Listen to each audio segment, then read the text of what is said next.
শ্বাসরুদ্ধ জয়ের দিনে বাংলাদেশের ৩ রেকর্ড। ওয়েস্ট ইন্ডিজের বিপক্ষে ৩ ম্যাচ সিরিজের প্রথম টি-20তে হারতে হারতে জয় পেয়েছে বাংলাদেশ।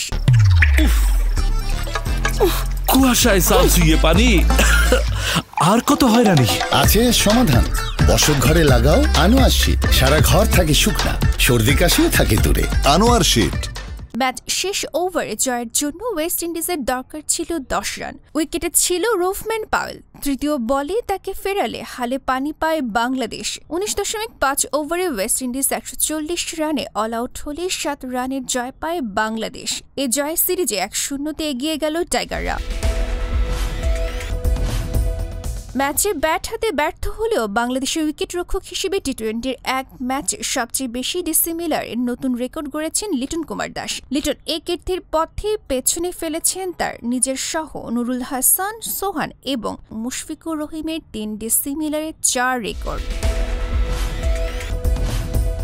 ক্যারিবীয় শিবিরে জোড়া শিকারের দিনে রেকর্ড ছুঁয়েছেন তাসকিন আহমেদ। বাংলাদেশি পেসারদের মধ্যে এক ক্যালেন্ডার বছর সবচেয়ে বেশি উইকেট শিকারের নতুন কীর্তি এখন তার। ম্যান অব দ্য ম্যাচ হয়ে শেখ মাহদী হাসানের কীর্তিটাও জায়গা পেতে পারে এই তালিকায়।